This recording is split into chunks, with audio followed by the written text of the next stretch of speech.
We'll be starting up here in just a little over a minute or so.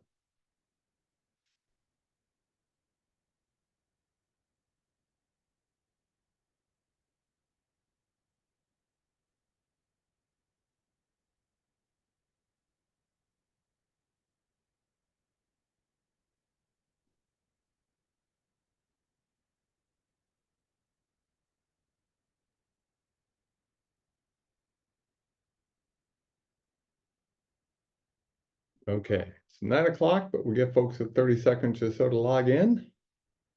On a misty sort of morning here in Ithaca, at least.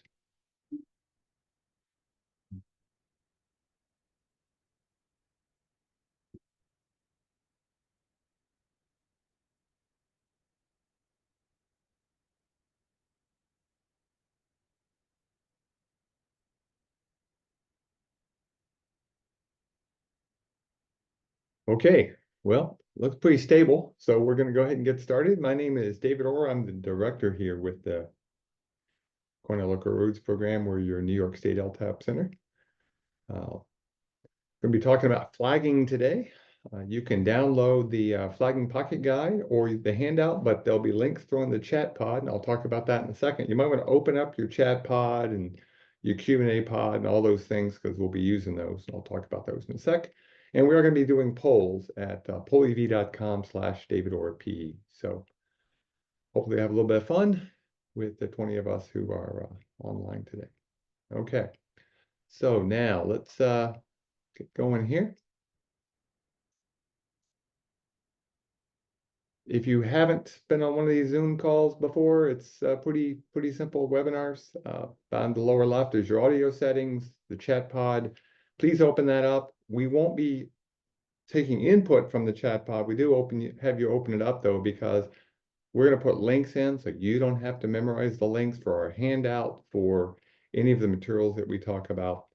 You can raise your hand. I may ask you to do that now and then to ask a question. But really importantly, other than the polls, which you'll see in a second, is open up your Q&A pod. Any question you've got, put it in there, and we'll take care of it as soon as possible. Now, if you are an engineer, you can get a professional development hour from this session. It's worth 1 PDH here in New York State. It's only the person registered who can get that credit, and you'll just send your certificate of attendance, and we'll get you your PDH. If you're from outside New York, you'll need to check with your LTAP center. This is a generic enough session on flagging that you probably be okay, though we are going to talk about a couple of New York specific items here as we go this morning. Okay. Now, if you're looking for additional activities, our webinar series is starting up today. We're going all summer long. We'll be missing a couple of Tuesdays when we're dealing with holidays, and we're doing a special one on the 27th of June on the cost of highway projects. The ones with stars are worth a professional development hour.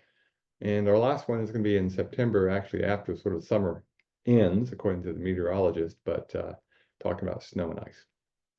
Our workshops are out for the fall, if you're interested in those, and you'll see that we actually have 3 workshops that are available to us that are work zone related. We have, my pen will write today, you can see 3 of them here. Fulton, Schoharie, and Westchester counties, and we could even talk about requested things in the future. Okay. If you want some more PDHs, we have engineering workshops on the Americans with Disabilities Act and project management at sites around the state as well over the summer. So let's do an introduction, find out who you are. You're going to help me out. Who do you work for? Do you work for a town, a county, a city or village, state or federal, tribal, consultants, contractor, or the weekend? And I see about 20% of you are working for the weekend. Okay, let's just see. We've got a pretty good blend today. I like that. So about a third of you, almost half of you with county. We have some state or federal. We have some consultants. It's always cool to see. I like that. And we have some weekend folks, and we have some town folks as well. Okay, cool. Let's see what we've got in the way of what's your job? Are you an administrator, the highway superintendent or commissioner, an engineer? You're in the field crew, you're a supervisor of the field crew, you're an elected board member, or none of the above. And you're welcome to use none of the above, but if you do that, throw it in the Q&A what your none of the above is. Let's just see. I suspect because of the PDH, we're going to have a lot of engineers today. And sure enough, that's what we've got. A lot of engineers and administrators. Okay, cool. And then how long have you been in your position? Less than a month, less than a year, 1 to 2 years, 3 to 5, 5 to 10, 11 to 20, or more than 20 years. Okay, we've got a lot of you in the 11 to 20 range. Okay, so variety, that's good. I like to see that, actually. That's pretty cool. Okay. And then if you can't get to the polls, you can throw them in the Q&A. I'll watch for those. And I saw that one of you said less than a year, and one of you said 1 to 2 years. So it changes the percentages slightly. Where are you from? You can click on this little picture. It's actually pretty cool. Just trying to get a sense. Are we dealing with more urban folks, rural folks? It changes a little bit about what I might talk about today. Okay, so we got Buffalo, outside of Rochester, Syracuse. Looks like somebody near Cortland, a couple of down to Binghamton area. 3 of you, actually. Albany, somebody out in their boat in Lake Erie, and another one person in their boat in Lake Ontario. That's cool. Okay.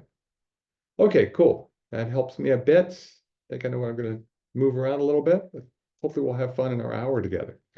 Now, our primary 2 training things we're using today is our Flagger Pocket Guide, which is available from us. You can also download it, but you can also get a hard copy. And if you're training other flaggers, or if you're a flagger yourself, we really recommend you have a copy of this. If you have your chat pod open, it'll pop up. You'll actually get a link. You can download a copy of it electronically. You can also send us an email, and our email address will be on the last slide, and get a copy or copies of the Flagger Pocket Guide. And then there's also a handout. That handout has some resources that you might find useful. And I will pop it up here on screen real quick. Talks about the basic functions of a flagger. Flagger positions has a list of our work zone and flagger related publications, a link to the New York State DOT's work zone traffic control page, and the work zone, National Work Zone Safety Information Clearinghouse. So some useful information that you might find useful, and that's what we're going to be doing today. So let's talk to a friend of ours from North Carolina and see what he says about flagging.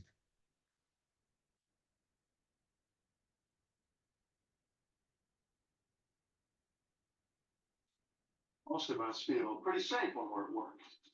But every year, highway and utility workers are injured or killed on the job. That's because drivers aren't careful and don't slow down when they approach work zones. Think about it. How would you like it if someone drove through your workplace at 65 miles an hour? Work zone crews are just doing their job. Let them work. Let them live.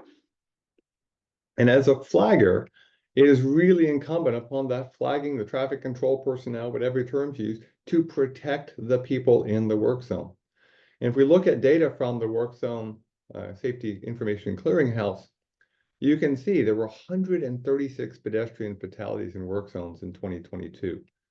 282 involved fatalities with commercial vehicles. There was a total of almost 900 work zone fatalities, 37,000 work zone injuries, and almost 100,000 total crashes nationwide. In New York State, the average is about 7 fatalities per year occurring in a work zone. And over half of those people killed in the work zone are people who are struck by a vehicle, walkers, workers, people outside of a piece of steel. Flaggers are in that list, but so are most of the workers. Okay.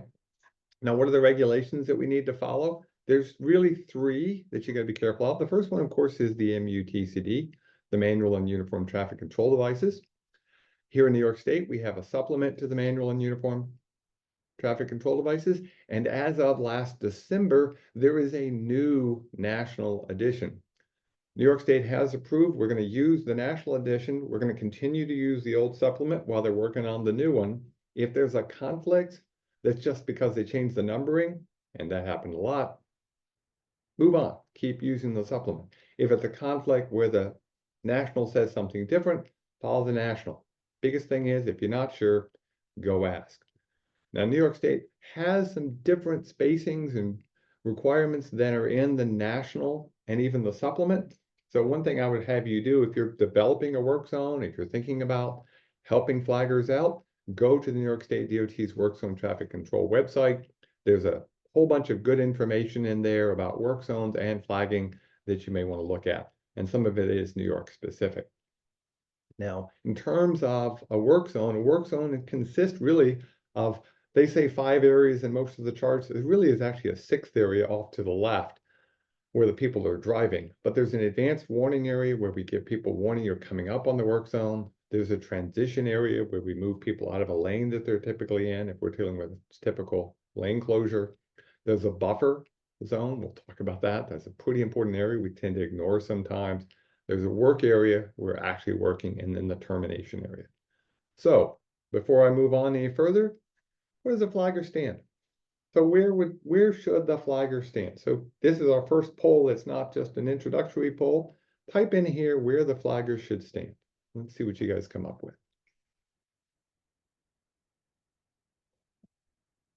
Between the advance warning and the transition. Yeah, okay. Center of the lane. Interesting. On the shoulder. Oh, I like that one. That's good. Out of traffic. Yeah, out of traffic. That's actually the key. Beginning of the lane closure, out of traffic. Somewhere safe. Yeah. Shoulder at the transition point. That is the typical place. There are some exceptions, and we'll talk about those during our time together. But just keep in mind, the flagger really needs to be standing in the right place. Now, you'll see people who stand in the transition area, in the lane. But where's that person going to go if somebody comes straight down the lane? They can't cross over. They would run into a piece of equipment. We don't want them in the transition area. That's there for a reason. We sometimes see people, really they're in the buffer area. We don't put in a buffer area. We really need to be a lot further from the actual work zone, especially in the lane that's closed, than we think. And the reason is simple. The buffer area is there to protect the driver and the workers. Watch how far this vehicle moves forward. This is a crash attenuator truck on an interstate getting hit at about 60 miles an hour because someone was not paying attention, we think. We're not totally sure. And I'm going to skip back for just a second because it blipped. Because this is worth seeing. Watch how far this vehicle travels from the time it gets struck. It's not a short distance. That's the reason you need that buffer space.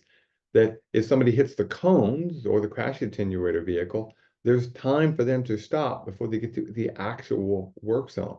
And if there is no buffer space, someone gets hit, they're in the work zone. They go through the cones, they're in the work zone, and the workers are exposed. So we want a buffer zone. We really want them further back than we think. How about in the work area?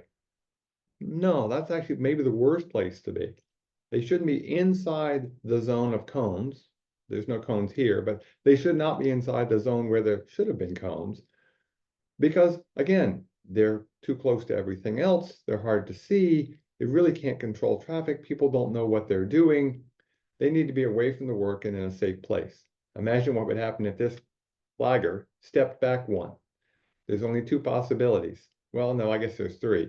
He could knock the other worker into the hole. He could go in the hole. They could both go in the hole. Nobody's going to win in that case. So we really do want that flagger at the end of the advanced warning area. They're the last part of the advanced warning area. If you look at the typical charts that are in some of our work zone guides that are on the New York State's website, you'll see essentially that there are 3 signs in advance of the flagger. There are some exceptions with 2, but that's a different webinar. There's going to be a general sign like road work ahead. There's going to be a sign that tells the driver what to do, maybe a 1-lane road ahead. And then the flagger symbol. But the advanced warning area has some additional distance to where the flagger actually stands. And that's all part of the advanced warning area. So the flagger stands at the end of the advanced warning area. Now, there are other devices out there other than flagging. You may have seen them, automated flagging assistance devices and crash attenuators and traffic lights instead of using a flagging device.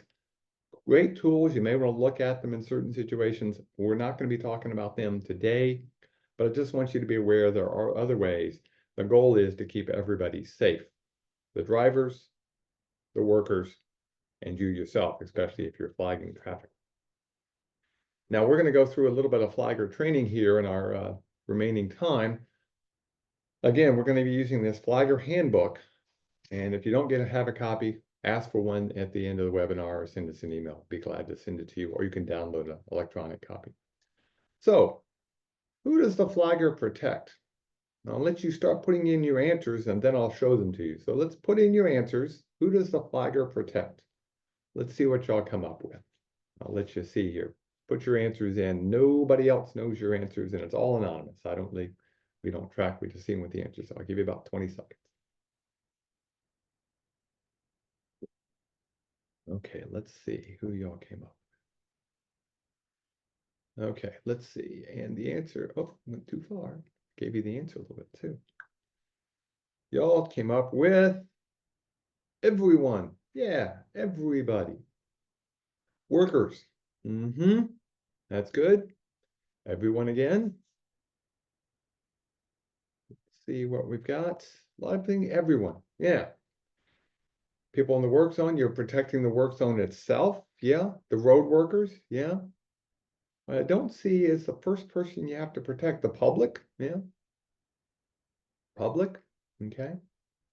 The first person a flagger needs to protect is themselves. You have to protect yourself so you can protect others. You're first on the list. That's good, right? Then you think about the crew and people like, well, why aren't you protecting the public first? Well, what you're really protecting is people who are vulnerable, people who are not inside of vehicles. So if there's a lot of pedestrians and people on bicycles or people walking, you may rank them a little bit higher. You're trying to protect the people who are the most vulnerable. In some respects, you are the most vulnerable person, but you're protecting yourself, the crew, the public, and to some extent the job site.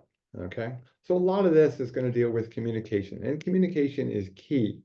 Okay, now this somebody took over an advanced warning sign. They reprogrammed it in Austin, Texas. Austin, Texas seems to have a lot of people who do these kinds of things. The end is near, zombies ahead. I think you need to turn around at that point if that actually is true. But the idea is communication, good communication. And a lot of times, especially on small crews, the flagger is really somebody helping set up the work zone. So if you see something that doesn't make any sense, say something, okay? In this particular case, we're talking about which way do you go? Do you go left at the traffic light? Do you continue up the road where the sign says road closed? We got to get good communication. By the way, in this particular case, the vehicle was supposed to go up to where the car is up there. Let me get a different color here. Supposed to be up here where the car is. Supposed to go around the sign. But because they were using another sign and trying to save a little money, they sent a mixed message. So again, you can help a lot when you're laying out work zones and when you're thinking about flagging, or you're doing the flagging for good communication. And we need to treat work zones a little bit more seriously. This is a fake one, by the way, completely fake. This is not somebody took it over. You'll never get to work on time. Yeah, we probably shouldn't do that. That's not a good idea. So let's just ask, who are the work zone users? And by the way, the barrel monster here, also Austin, Texas. As they say, there's something about Austin. So give me some example work zone users. So who's in the work zone? Who do we have to worry about? Not just, everybody. Workers themselves. Yep. Who else is using the work zone? Yeah. Construction people, delivery people, pedestrians. Yeah.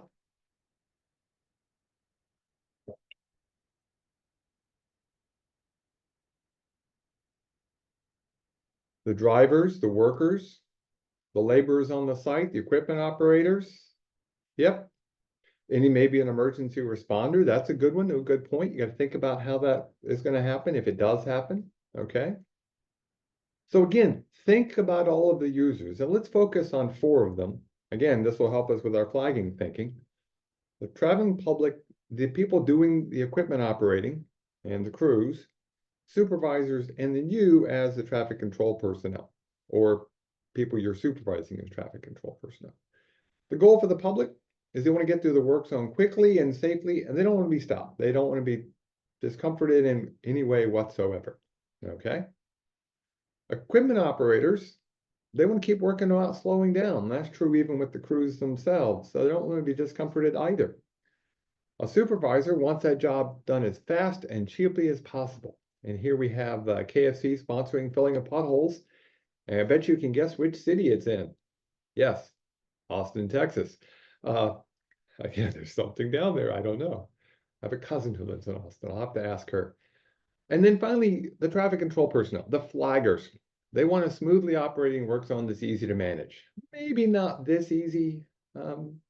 We could talk about why that's really a bad location for that flagger to be for a lot of reasons. And sitting in a chair, probably not doing the job. The key is this. Nobody wants to be inconvenienced or placed in harm's way. That's what we're trying to avoid. That's what we do not want to have. Okay, so that's our primary goal. By the way, this happens to be a full work zone setup that was done by a utility company. Yeah, it's a piece of yellow tape across the road at twilight, one of the hardest times for people to drive.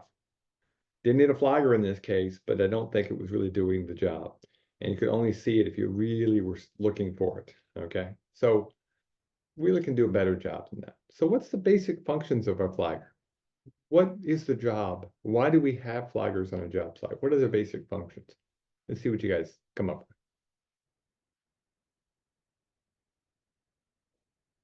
They're going to provide advance warning for traffic control. They're here to protect the workers and the public. Yeah, very good. Okay, the directing traffic. Yeah, they're actually part of efficiency. If there's a good work zone, they help move traffic efficiently without too much of a backup. Yeah, cool. Pretty good. I like it. Let's go look at the basic functions that are in the little handbook. You're guiding traffic. You're helping. You're part of now the flow of traffic. You're protecting yourself, the workers, the public, and the job site. If you're doing it well, you're trying to avoid delay. How long do you hold the traffic? It depends on the site. And we'll talk a little bit more about that later on. But the key is you're trying to not have too much delay, if at all possible. And in some limited cases, you can answer questions. Can't do a lot with that.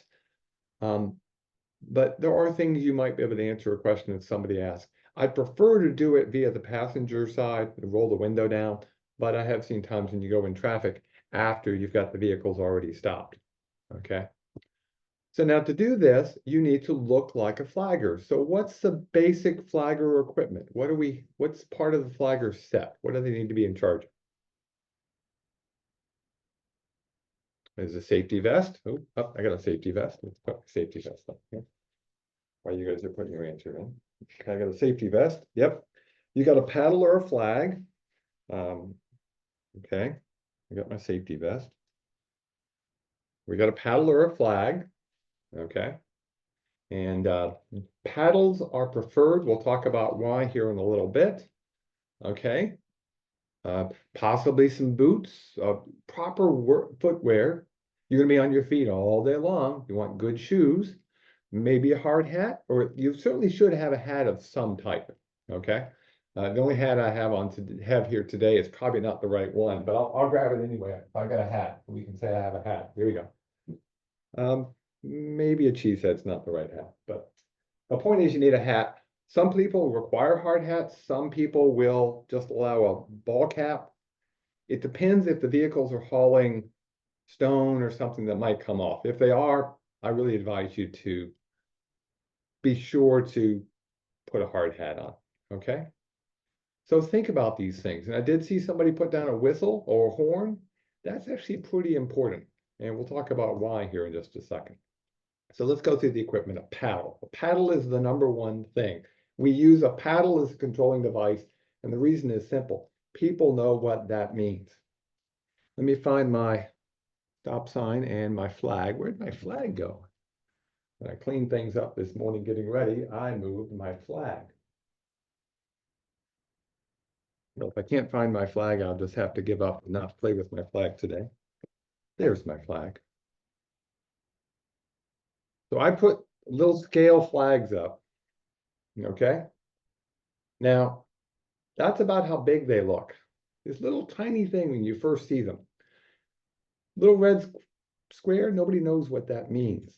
But this is a stop sign. And even from a long distance, even though it's barely visible with me over in the upper corner, you can tell what this is. And by the time you get it up to here, you can see it's a stop sign.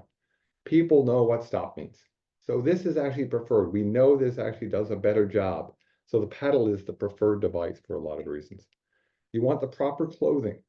Now that clothing includes a vest and a hat of some type, but it really also includes suitable attire for the weather conditions that you're going to be dealing with all day long. Proper pants, maybe a raincoat, a poncho on a day like today, but you don't want to get overly hot. This is why sometimes people will allow the flagger to wear a different kind of hat with a wide brim. You might want to be thinking about their food. You might want to be thinking about water, proper clothing, and everything that goes with it. A whistle or a horn. That's to alert the workers. Somebody has just driven by me coming into the work zone. You've got the length of the buffer to be ready. You can use an air horn. You can use a whistle. I prefer a whistle just because it works in any weather. But again, that's up to you. But have something. The other thing about a horn is people tend to want to hit the horn all the time. And they get rid of the air. So you got to have a horn. And then there's signs. Now, all the signs are not typically a responsibility of the flagger, but I would say the flagger ahead sign, the last sign in the set, should actually be the responsibility of the flagger. If there's a situation where you're going to be taking it down temporarily, make that responsibility of the flagger to turn it. And in some cases, it needs to get moved slightly. That's one that the flagger typically moves. But again, part of a team, you're going to work everything out. Now, why do we wear a vest? Well, because complex backgrounds can create confusion. How many in the Q&A, over in the Q&A, tell me how many workers did you see in that picture? In the Q&A. Let's see how many over in the Q&A box. Somebody says 5, 4, 4. I still got a 4. I got a 5 and a 4. I'm looking for one more. Let's, statistics is hard to do with 2. 6, 4. You weren't ready for it. You weren't paying attention. It's hard to see. And of course, get a big background. In this particular case, there are actually 5. 3 people from a crash investigation team from the state DOT, 2 troopers accident investigation team. If you're not engaged in police activities, if it's accident investigation or even traffic control, everybody in a work zone has to have on a vest. It's a requirement, but it's also a safety issue because our goal is we want you to walk home every single day. And the reason for retroreflective is because we're out working sometimes at twilight or in hard weather, and it's easier to see things, okay? In this case, there are actually 6 workers over there. You can probably tell the crew leader because he doesn't have his vest on yet. But what do you notice about the one worker wearing a different color? He stands out, doesn't he? We actually think that put your flagger in a different color. If your crew's wearing orange, put the flagger in the lime green. If the crew's wearing lime green, put the flagger in orange. Put them in a contrasting color. And then people coming into the work zone go, why is that person wearing a different, oh, there's a flagger. Can actually help you see that person. So think about that, but make sure everybody's got retroreflective clothing when they're in the right of way. Now, in terms of the do's and don'ts for flagging operations, you got to stay alert at all times, which means you've got to give people breaks. You can't just put someone out there and leave them for 4 hours. You really need to be thinking about breaks. So the flaggers need to be trained, but some other workers do, or you yourself as a supervisor or even engineer, give a person a break for 5 or 10 minutes, which means you need to be able to do the traffic control when you're giving the break. You got to give good, clear signals.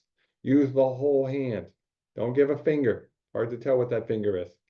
Use the whole hand, big waves, things like that. You need to be standing, and some people think, gotta stand in a lane because they won't stop otherwise. No, no, no. That means you get hit. Stand off to the side. Stand on the shoulder. Stand away from the work zone, outside that buffer zone, so you're not being confused. And think about your escape route. Where are you going to go if somebody comes into the system? And report. You can actually report. There are ways to give tickets in a pinch if you really need to. You should know the work. I'm not a big fan. I see this happen sometimes, especially when you hire a contractor to do the flagging and you're doing the work yourself, or you've got another contractor doing the work. Still tell the traffic control people what's going on.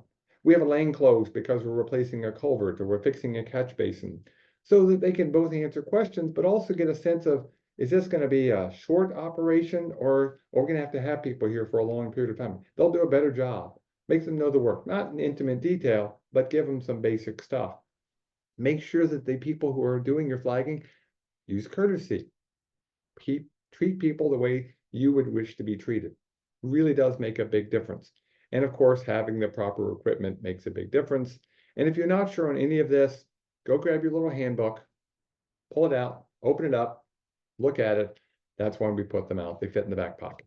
Okay. Now, the things you shouldn't do, the don'ts. Don't stand in the lane, please. I see that happen way too often. If you want to stop somebody, drop the paddle. Make sure you got your cones that are across the lane to stop people. Okay? Have a cone by where you're standing that sits out in the lane. Make people swerve a little bit. Don't use yourself as a traffic cone. The risk is too great. Okay? Don't leave the site. That's why if you're managing a crew, or if you're in charge of setting them up, make sure you figure out who's going to give the person a little bit of a break, because you can't stand there forever. You need to take a break. Give them a break. Okay? Try not to get distracted. That's why we don't want people with their headphones on. We don't want to be listening to the music. They need to be paying attention. And that can be hard because, like it or not, flagging can either be really exciting or really boring. And when it gets boring, it can be really easy to get distracted, watch the work and not watch the traffic. And yet they're protecting you. Now, in terms of the flagger station itself, the other thing about a good, well-defined flagger is they give respect to the job site. And people go, yeah, I know these people know what they're doing. So your appearance matters. It shows that you've got good judgment just because you're dressed properly. It shows you've got good temperament because you are paying attention. It also shows that you don't want sunburn because you've properly clothed and have a hat on. Okay. So think about the appearance. What messages are you sending if you're standing in a bad spot and not dressed properly and your equipment looks bad? Now, in terms of the flagger locations, there for a typical short-term work zone, there's really two. There's a single operator. We'll come back to the single operator in a minute. And there's two flagger operations. By far the most common is the two flagger, and should be in most cases. And we'll come back to when you can use the single flagger here in a little bit. But think about where the flagger is standing, away from the work zone, far enough away where they're not considered part of the work zone. Okay. Now, in terms of the work zone signs, any sign in a work zone should be black on orange. That's what it should be. If you only have yellow and black for turn sign in a work zone, I'll live. But the work signs themselves, the worker symbols and flagger symbols, absolutely black on orange. We know they work. They're larger than most people think. 36-inch minimum size and at least a foot off the ground. Now in the Q&A, can somebody tell me why the sign should be at least a foot off the ground? Why should the sign be at least a foot off the ground?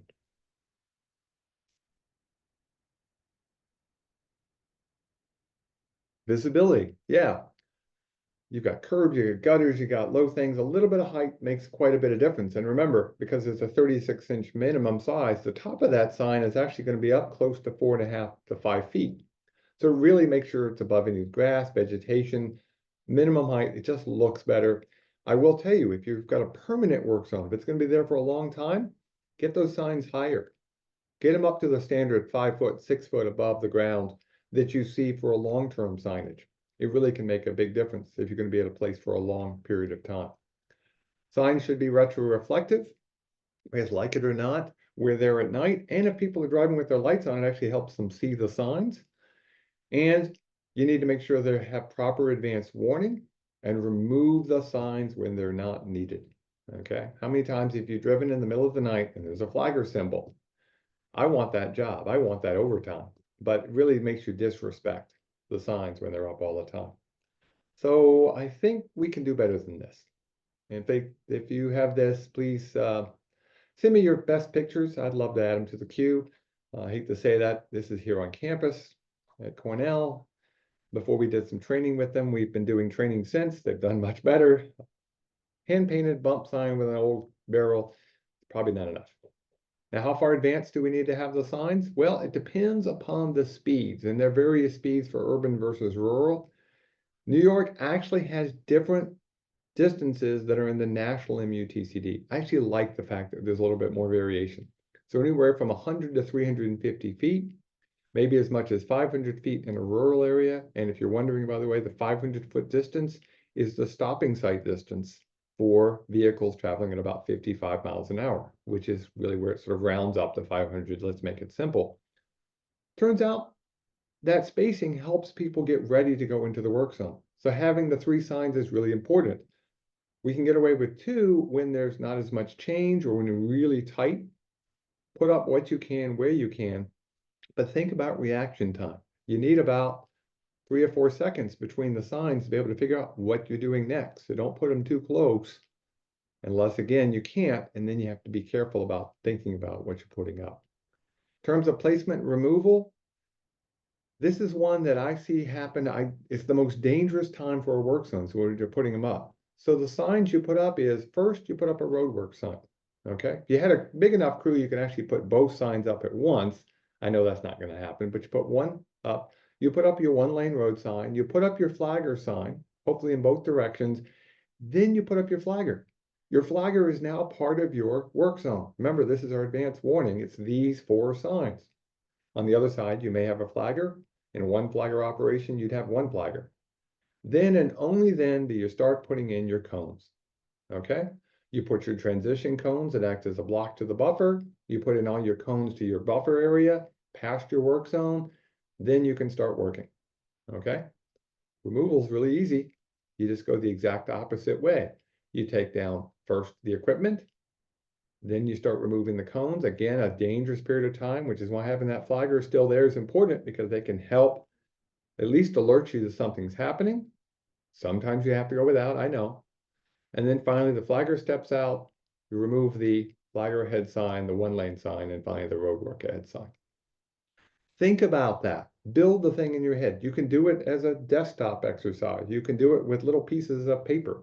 That's how come we actually have these little mini stop flow paddles. We use them for training that way. But a critical point, probably the biggest thing I see other than flagger standing in the lane, is we leave the signs up. Hide, cover, or turn your work zone signs when they're not needed. Think about it. If you're driving into a work zone and you see a sign that says work zone ahead, but the others are turned, that tells you there's probably people working in the area, but they're not working right now. Now you turn the signs, you get people in the habit of when the signs are turned, there's people working. But if you just leave them up, people learn to ignore them, okay? Now, in terms of the flagger station itself, again, usually right at the end of the transition zone, though sometimes you do have to move where you're located because of the site, and we'll give you an example or 2 of that before we end here.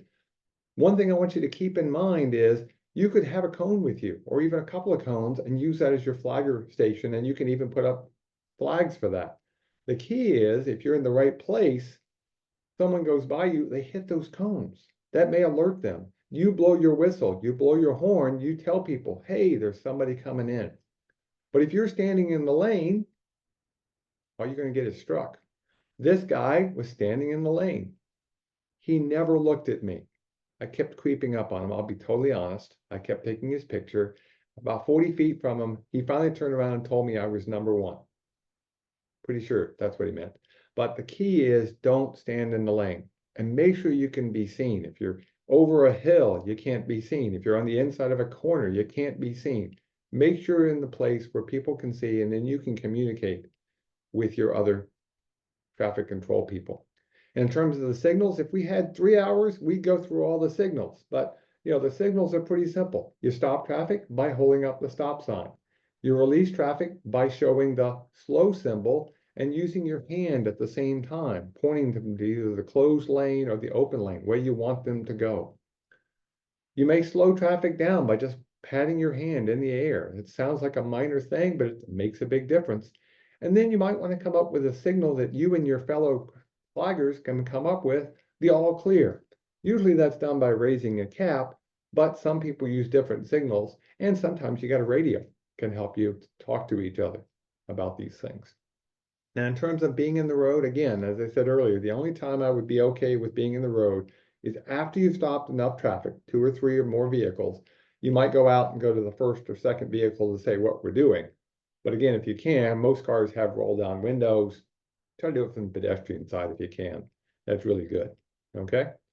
Now, in terms of the 2 flagger operation, that's the most common one. As I said, you're going to have 2 flaggers. You look in the book, you'll use that as a guide point, and you're going to be communicating back and forth. And the flaggers don't typically move a lot for most small term operations. If it's a moving operation, they may have to move with the operation and move the signs.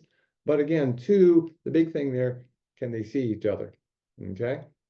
With a single flagger, the temptation is to use a single flagger. We save a flagger. But here's what I want you to think about. Let's pull up the chart for a single flagger operation.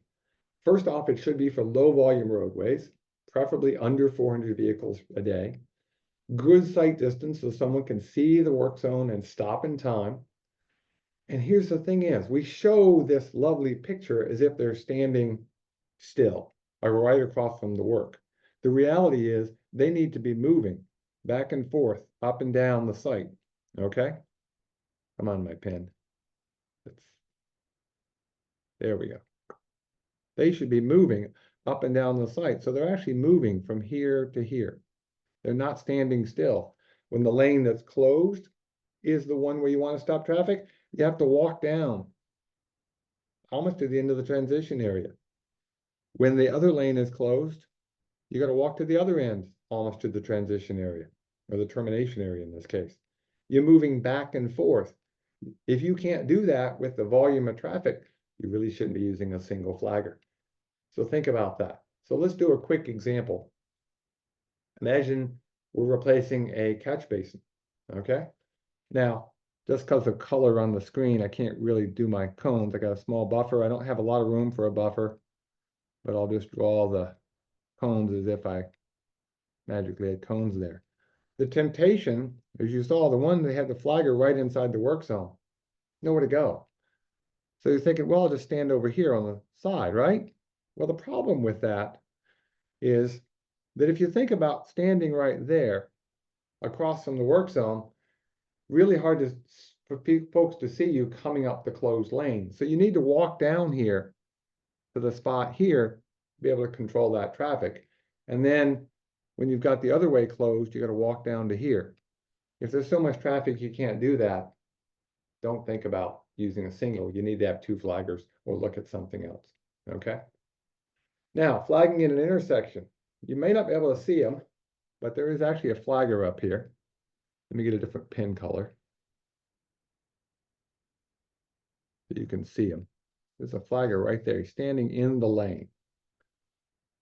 What I would do there is get yourself the book, look it over, figure out where the work is going to be, and then figure out how many flaggers do you need.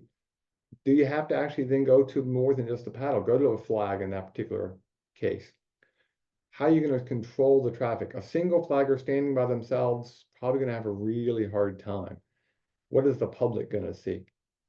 So you might want to think about practicing this on a piece of paper or doing something else, okay? Now, there are other flagging operations you could use, like a pilot car or night flagging where stations are supposed to be lit, like you see in the picture, and even one directional control where you're just helping people get on and off a shoulder. Again, in a 1-hour webinar, we can't go through all these things, but just to keep it in mind, there's flagging operations that you might want to think about. Practice them ahead of time, okay? You don't have to practice them in the road. You could practice them in the parking lot. You could practice them in the shop in a rainy day, okay? Now, you may need to use a flag. I'll admit that. And in some cases, like the odd intersection stuff, you might use the flag. Normally, we would think about that as an emergency operation because, again, the public doesn't know what a red square means anymore, okay? So the key here is you really want to use it. The signals are very similar. You hold the flag out for stop, you hide it for letting people go slow, and you wave it up and down to slow them down. Very, very similar to using the paddle. but a better message, easier to understand, even when it's fuzzy because of my computer screen. You know this means stop. You know this means slow. Okay? So in terms of the things we can think about, let's go through what we've talked about in our time together. Okay, so let's do a summary. These are our PDH things too.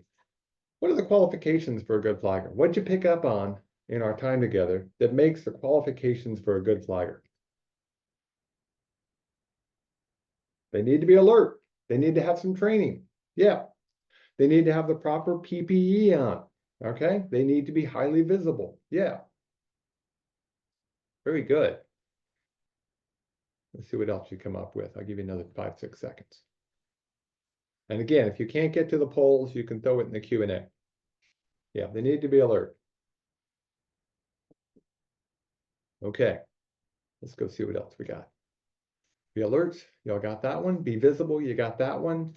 Be motivated. Now, this sounds crazy. How do you motivate somebody to be a flagger? Well, maybe if they start as a flagger and they might be able to move up, or they might like doing it. The best pair of flaggers I ever knew had been doing it for over 20 years. They actually liked the work. Their biggest complaint by far, just so you know, they didn't get enough breaks. So make sure you give them some breaks, and you might be surprised. People might actually be okay with doing that. And of course, you did talk about the fact that they need to be trained. Now, they need to stand alone, away from the work. That does make it challenging. They have to face traffic, not be staring at the work, and not standing in the travel lane. Okay, so keep that in mind. Now, what's the flagger equipment? Here's all the things that we had for flagger equipment. We got the vest, we got the paddle, those kind of things. Cool. Is there something else we're missing on here? Is there anything we're missing on here in terms of flagger equipment? If I can add one more item to it.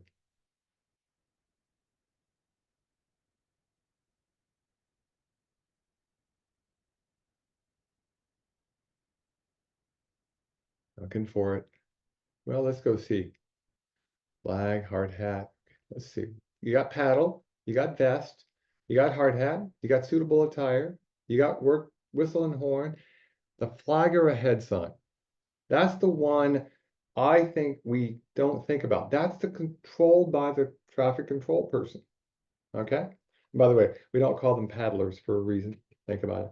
But a flag or a head sign is really part of their control. Okay. Turn it when it's not being used.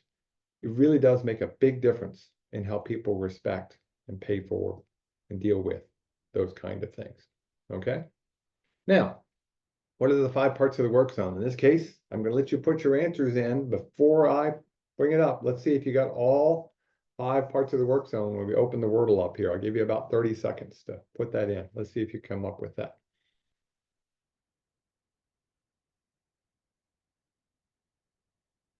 And remember, think about where the flagger is going to stand in both cases, where the flagger is going to stand in both cases. Okay, let's see what y'all came up with.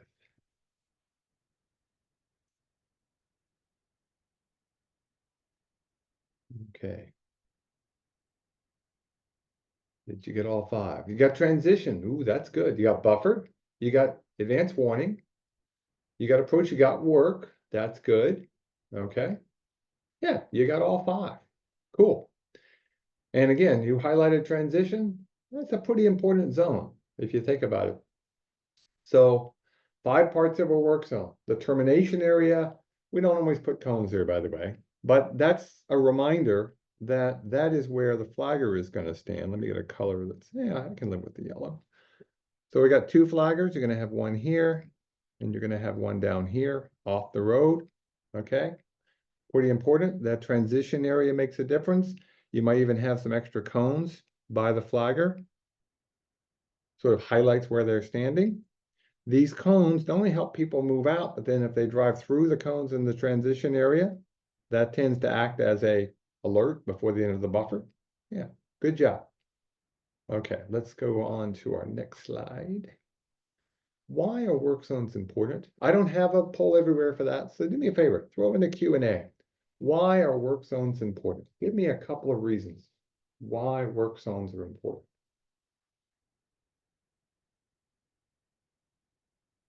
Safety.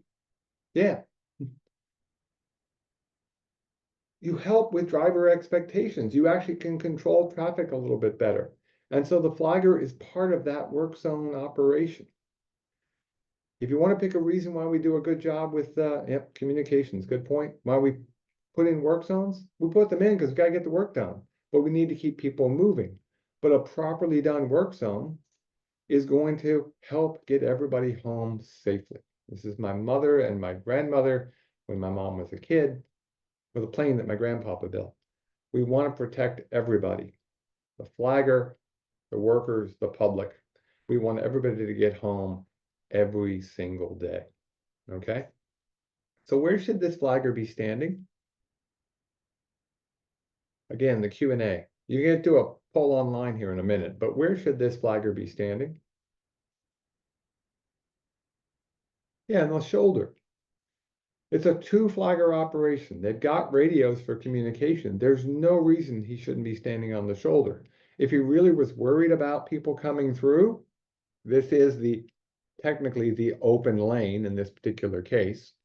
Well, they could get my pen back here. He could put a cone here. He could put a cone out a little bit, not maybe out as far as he's standing, and even a third cone I've seen done. Okay. And then he himself stands over here. Yes, my stick figure with his flag. Okay. The idea is stand in such a way that if somebody doesn't see you, you don't get struck. The easiest way to think about it. You don't want to be struck by somebody who's not paying attention, distracted for whatever reason. Okay. So now look at this one. Look at these two pictures. This is a work zone. Okay. I'm going to show you a picture in a second. I want you to think about where the flagger should be standing. This is a picture down the road. And then there's an intersection coming in. There's actually a ramp from an interstate. And you can see where the flagger is standing. But let's look at the picture now from the end. Where should the flagger be standing? Okay. And I'm going to throw out those two green dots because that's not where they should be standing. I'm going to clear the responses. Make it do it again. Okay, so where should the flagger be standing? Okay, somebody put a green dot right by the cone. Somebody put one way up there. Okay.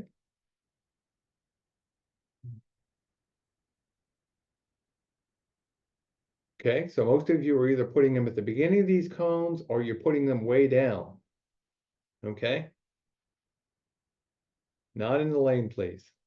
Not in the lane. Here's the thing.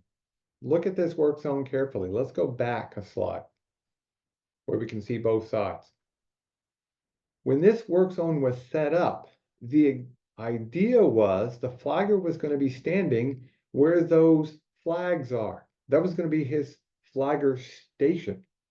And that alerts drivers, why are those flags there? Well, that's where the flagger would be standing, near those flags. But when they got there, they realized they were having a problem. They didn't have enough traffic control personnel with the vehicles coming off the interstate. So while they have a flagger on the other side, this can be a bit of a challenge. So you've got some choices. Do you put in a third person? Do you go ahead and have the two and then maybe force people to turn right? Watch that traffic carefully. You have to think about the operations. You might want to practice these things and lay them out. It's not a bad idea. So think about where the flagger should be standing, but then be ready to change things. Eisenhower's old phrase about plans are invaluable, or planning is invaluable, but plans are useless comes to mind. Think about and maybe adjust your flagging operations if need be. Because right now, if you're driving down the road, can you see the stop sign over the car? Barely. Bigger SUV, you might not see it at all. Really want that stop sign where we would expect it over on the right. Okay. So what is the proper color for a work zone sign? Again, I'll let you throw this one in the Q&A pod. And give you one last idea and we'll let you get out of here. Orange with black. Yeah, very good. Orange with black. Very, very rarely do we use any other color. There's a couple of exceptions, but again, work zones, people expect orange and black. So let's tie this all together. You're like, I got a complicated work zone. What do I do? Well, you know, you could practice ahead of time. There's nothing that says you couldn't go in and practice. So you could come in to your bay and give people practice, have other workers act as the vehicles.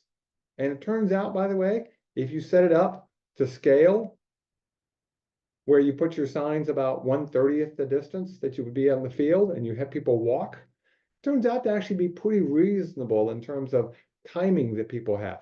So that actually works pretty well. You could actually lay it out on a piece of paper, practice it in the yard, practice it in the garage bay on a rainy day. The day we did this exercise, it was pouring outside, but everybody got a little bit of chance to practice, had a little bit of fun, and you realize that the timing for flagging is pretty important. Okay, so again, something you may want to think about, especially a complicated one like an intersection or something, lay it out, practice it ahead of time to scale. And then when you get out there, you can adjust as need be. So make things work. Okay. Now, we have more webinars coming up all summer long, including the one flagging today, and it should have a star. It is worth a PDH, but there'll be other ones that are worth PDHs, but some other pretty cool ones, such as on revenue and communications, that you might want to go into. We have our workshop schedule coming up. Please sign up. And I want to thank you. Again, if you have any questions, you can throw them into chat pod or the Q&A pod, excuse me, and I'll answer them right now, or just send me an email at david.org@cornell.edu, or go on our website. It's very extensive, has all kinds of cool stuff, and hopefully make all of our work zones safer, and hopefully make any of you that flag or supervising flagging or setting it up for flagging do a better job. With that, everybody have yourself a great day, and we hope to see you in a future webinar or a future workshop or a conference. Bye-bye.